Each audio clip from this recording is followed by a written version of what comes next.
Caden, are you familiar with what I call the Texas bounce? I'm just going to venture a guess. Yeah, go for it. It has to do with probably an up and down, mostly forgettable regular season that ends with a bowl game performance that is unlike anything they did in September, October, November. And then it makes us all somehow believe the hype by the time the preseason magazines are printed sometime next summer. And they end up in the top 10 yet again, somehow, some way. See, this is why I love talking ball with Caden, because he's on it, man. I think that Oklahoma can, for once, benefit from the Texas bounce, all right?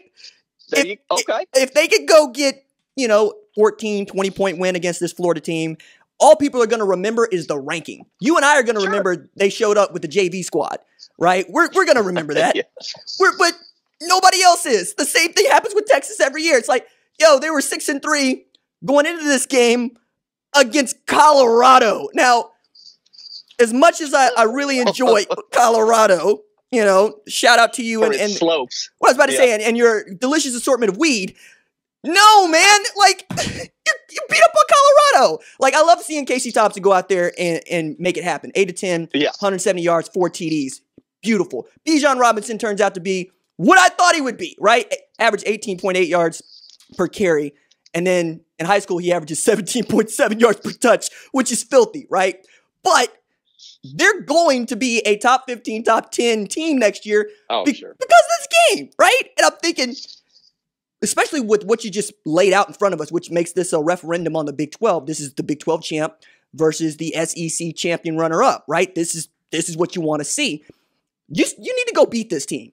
It can't be close, and you damn sure can't lose, especially since yours truly has said next year's the year for Oklahoma. The window's open again. It hadn't been this open since 2017. Mm-hmm. And if they get to return as many of these guys as seniors and redshirt seniors as I think they will, it can be a whole hell of a lot of fun. And I'm already expecting 21 to be just the best year for us in sports, particularly because, everything from baseball happening on time to the Summer Olympics into what I hope is one of the most fulfilling college football seasons we have in some time.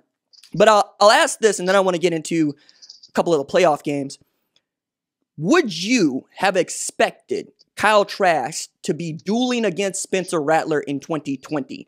Because I sure as hell didn't. I was thinking in a normal year, if this team caught 4 losses, it would not have shocked me. And I was getting all sorts of hell on this channel for saying so. Now that we're kind of sort of there, and we get to see this, did you expect to see it? Well, certainly in September, I don't think I did. I thought for sure this looked like a team that was going to catch another loss somewhere along the way. And tip of the cap to Lincoln Riley for keeping this train on the track, if you will. Look, Rattler is that good, and they caught some breaks. I think they caught Oklahoma State on what was absolutely their worst night of the season. So what the scoreboard says. Yeah, absolutely. And look, the Texas game, I came out of that saying those are 2 football teams that are no good at all. And I look back and I sort of lament that's where I was. That's the headspace I was living in, because that has become, it appears, such a turning point for Spencer Rattler and for this team. The way he handled the benching, for a quarter and a half or whatever it was, simply couldn't have been better. And the fact that I think he had thrown 5 interceptions by the time he was benched in that ball game and has only thrown 2 since. We've seen a different quarterback. Lincoln Riley said his finest game was in the Big 12 championship, 10 days ago or whatever that was. And the numbers wouldn't say that's the case, but certainly the command would. He's a guy who feels far more reliable, far less prone to make mistakes. And the talent is just, it's unreal. I couldn't count 5 guys that I've seen play college football with a more talented arm, probably in the 13 or 14 years I've been covering it in Tulsa. So that game it turned out to be just incredibly important and monumental. And, I walked away from Dallas that day saying neither one of these teams is doing anything in 2020. Neither one's going anywhere fast. And frankly, I don't know, spinning it forward, going into the future, what to make of the Sooners. They were a team that collapsed late against everybody. They still have some issues with regard to offensive production after the first 3 or 4 drives of the game. It's not a perfect team by any means. There is more reason to question some of what Lincoln Riley's going for as a play caller this year than there has been any other year. But as you mentioned, there's also more reason for optimism going forward about having a complete team that is actually able to compete for a national title, not just make the playoff and get your doors blown off by an SEC power, but actually get there and hang with people. They're beginning to round into form that way. And some of the guys you've seen play more and more in the secondary with far more length, Washington and Graham, it just guys who look the part. I didn't think we were going to be here.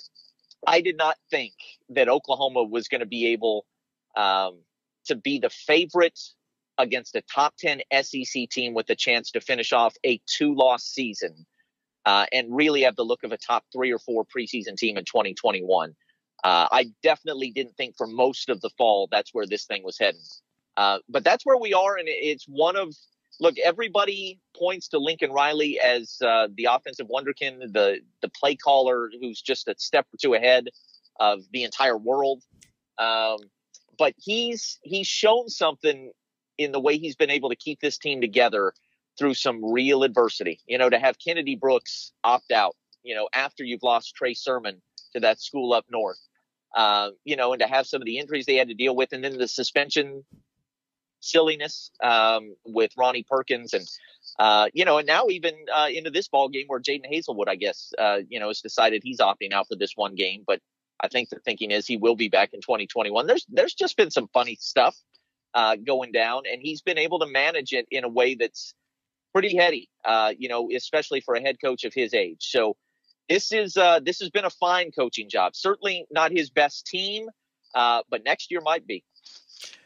You mentioned the fine coaching job, and I'm looking at Brian Kelly in that way because this was a big season for him, regardless of whether or not, it was corona-laden or not, because you and I were joking about that game on November 7th and what it's going to mean. And then to get a double overtime win against the number 1 team in the country, do you, one, feel that was too much for them going to the ACC championship game with all of us talking about, there were 3 starters missing from the front 7, and they were playing without Trevor Lawrence. Even as I say that DJ Uiagalelei is a more talented quarterback than Trevor Lawrence, he's not their leader.